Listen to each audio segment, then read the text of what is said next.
ঘোর পাপ হয়েছে।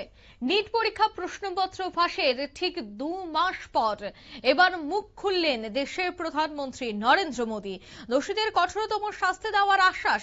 2 মাস কেটে যাওয়ার পর অবশেষে মুখ খুলতে দেখা গেল নিট পরীক্ষা প্রশ্নপত্র ফাঁস ইস্যুতে দেশের প্রধানমন্ত্রীকে। একদিকে দিল্লির যন্তর মন্তরে ছাত্রছাত্রীরা আন্দোলন করছেন, সিজেপির উদ্যোগেই চলছে আন্দোলন অনশন, আর ঠিক অন্যদিকে এবার দেখা গেল দেশের প্রধানমন্ত্রী এই বিষয় নিয়েই এক প্রকার মুখ খুললেন। সে বিষয়ে বিস্তারিত জানবো, টেলিফোন লাইনে যুক্ত হয়ে গেছে প্রতিনিধি সৌম মুখোপাধ্যায়। সৌম, 2 মাস কেটে গেছে, 2 মাস পর প্রধানমন্ত্রীর পক্ষ থেকে একটি ছোট্ট প্রতিক্রিয়া উঠে এসেছে। তবে কি মনে হয়, যন্তর মন্তরে যে আন্দোলন চলছে সেই আন্দোলনের চাপে অবশেষে 2 মাস পর মুখ খুললেন প্রধানমন্ত্রী, কি বলবে?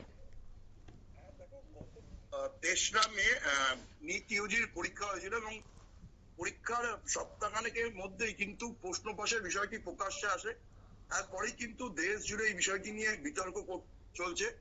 বাধ্য হয়ে পরীক্ষা বাতিল করে এনটিএ এবং গত 21শে জুন নতুন করে আবার পরীক্ষা নেওয়া হয়। এর মাঝে কিন্তু 21 জন পড়ুয়া আত্মঘাতী হয়েছে এবং তারপরে কিন্তু দেশ জুড়ে দাবি ওঠে যে কেন্দ্রীয় শিক্ষামন্ত্রী ধর্মেন্দ্র প্রধানকে পদত্যাগ করতে হবে। এই দাবিতে কিন্তু প্রথমে আন্দোলন শুরু করে ককরোচ জনতা পার্টি।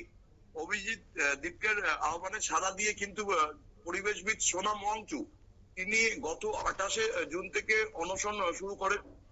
গতকাল কিন্তু সংসদ অভিযানে ডাক দিয়েছিল সিজিপি এবং তা নিয়ে কিন্তু দিল্লিতে রণক্ষেত্রের চেহারা নেয়। দুবার কালকে মিটিং হয় সিজিপির সাথে কেন্দ্রীয় মন্ত্রী জেপি নাড্ডা, এবং তারপরে কিছুটা আন্দোলন শান্ত হলেও পরে কিন্তু সন্ধ্যের পর থেকে পরিস্থিতি আরো জটিল হতে আরম্ভ করে। সোনাম ওয়াংচু প্রথমে তিনি অনশন ভঙ্গ করতে রাজি হলেও পরে তিনি কিন্তু ফের অনশন চালিয়ে যাওয়ার সিদ্ধান্ত নেয় এবং এখনো তার অনশন চলছে। এবং নতুন করে আজও কিন্তু সংসদ অভিযানে ডাক দিয়েছে সিজিপি। এর মাঝেই এনডিএ এর সংসদীয় বৈঠক ছিল মঙ্গলবার। তার আগেই কিন্তু নরেন্দ্র মোদী এই নিট কাণ্ড নিয়ে 2 মাসের বেশি সময় পরে তিনি কিন্তু মুখ খুললেন।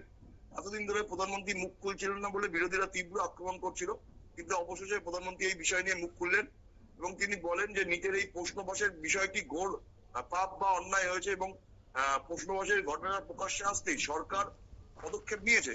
যুব সমাজের ভবিষ্যৎ সুরক্ষিত করাটাই সরকারের দায়িত্ব। ইতিমধ্যেই 13 জন অভিযুক্তকে জেলে পাঠানো হয়েছে এবং এই ইস্যু নিয়ে যে রাজনীতি করা হচ্ছে সেটা ঠিক না। নিটের পরীক্ষার্থীদের কথা ভেবে নতুন করে পরীক্ষা নেওয়া হচ্ছে এবং অভিযুক্তদের বিরুদ্ধে কড়া ব্যবস্থা নেওয়া হচ্ছে। তবে যারা উস্কানি দিচ্ছেন তাদের ক্ষেত্রেও কিন্তু বার্তা দিয়েছেন প্রধানমন্ত্রী নরেন্দ্র মোদী। তিনি বলেছেন যারা ভুল পথে চলে যাচ্ছে তাদের সঠিক পথে আনাটা আমাদের দায়িত্ব। তারা যদি সঠিক পথে না আনে তাহলে কিন্তু দেশের ভবিষ্যৎ নষ্ট হবে। ফলে কেউ উস্কানি দিয়ে ভুল পথে তাদের পরিচালনা করবেন না, এই বার্তাও কিন্তু প্রধানমন্ত্রী নরেন্দ্র মোদী দিয়েছে। অঙ্কিতা, একদমই ধন্যবাদ।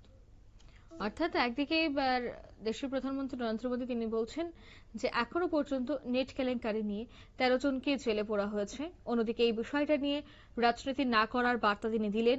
উস্কানি কোনোভাবে যেন উস্কানি না দেওয়া হয়, উস্কানিমূলক মন্তব্যে যেন তাদেরকে ভুল পথে না নিয়ে যায়, সেই বিষয়টাতেও বার্তা দিলেন দেশের প্রধানমন্ত্রী। নিয়ে নিচ্ছি ছোট্ট একটি বিজ্ঞাপন বিরতির সঙ্গে থাকুন।